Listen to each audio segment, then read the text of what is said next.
একটি গল্প শোনাবো আপনাদেরকে।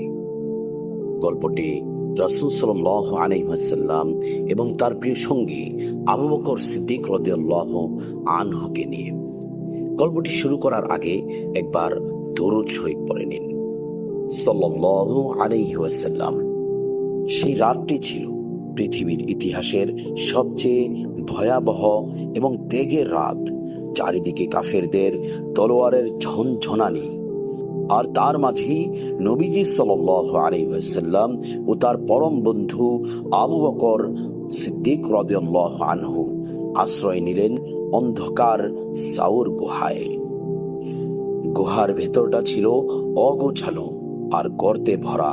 নিজের পরনের চাদর ছিঁড়ে ছিঁড়ে প্রতিটি গর্ত বন্ধ করলেন আবু বকর সিদ্দিক রাদিয়াল্লাহু আনহু। কিন্তু শেষ রক্ষা হলো না। একটি গর্ত তখনও খোলা। কাপড় শেষ, কিন্তু নবীজির জীবনের ঝুঁকি তো শেষ হয়নি। অতঃপর যা ঘটল তা শুনলে আপনার গায়ের পশম দাঁড়িয়ে যাবে। ক্লান্ত নবীজি সাল্লাল্লাহু আলাইহি ওয়াসাল্লাম আবু বকর রাদিয়াল্লাহু আনহু এর কোলে মাথা রেখে গভীর ঘুমে আচ্ছন্ন। ঠিক তখনই সেই খোলা গর্ত দিয়ে একটি বিষধর সাপ উকি দিল। আবু বকর সিদ্দিক রাদিয়াল্লাহু আনহু দেখলেন, পা সরালেই সাপটি তার প্রিয় নবীকে দংশন করতে পারে। মুহূর্তের সিদ্ধান্তে তিনি নিজের পা দিয়েই সেই গর্তটি চেপে ধরলেন। সুবহানাল্লাহ! সাপটি বারবার তার পায়ে বিষাক্ত ছোবল দিতে লাগলো। বিষের তীব্র যন্ত্রণায় তার শরীর নীল হয়ে আসছিল, কলিজা ফেটে যাচ্ছিল ব্যথায়। কিন্তু নবীজির ঘুমের ব্যাঘাত ঘটে এই ভয়ে তিনি একটুও নড়লেন না, উফ শব্দটিও করলেন না।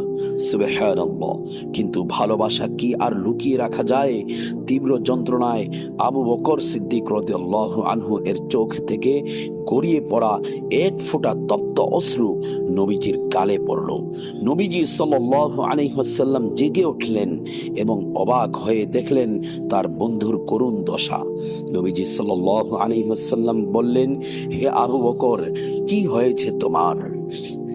আবু বকর সিদ্দিক রাদিয়াল্লাহু আনহু ব্যথায় নীল হওয়া মুখ নিয়ে হাসলেন আর বললেন, ইয়া রাসূলুল্লাহ সাল্লাল্লাহু আলাইহি ওয়াসাল্লাম, আমার কিছু হয়নি, শুধু একটি সাপ কামড় দিয়েছে। নবীজি সাল্লাল্লাহু আলাইহি ওয়াসাল্লাম তার মুবারক থুতু লাগিয়ে দিলেন, আর মুহূর্তেই বিষের জ্বালা পানি হয়ে গেল। সুবহানাল্লাহ! সুবহানাল্লাহ! প্রিয় দিনী বন্ধুগণ, গল্পটি আপনাদের কাছে কেমন লেগেছে অবশ্যই কমেন্ট বক্সে জানিয়ে দিবেন, এবং কি নবীজির ভালোবাসায় অবশ্যই নিজেকে সিক্ত করুন। আল্লাহ তাআলা আমাদের সবাইকে রাসূল সাল্লাল্লাহু আলাইহি ওয়াসাল্লামকে আবু বকর সিদ্দিক রাদিয়াল্লাহু আনহুর মতো ভালোবাসার তৌফিক দান করুন। আমিন।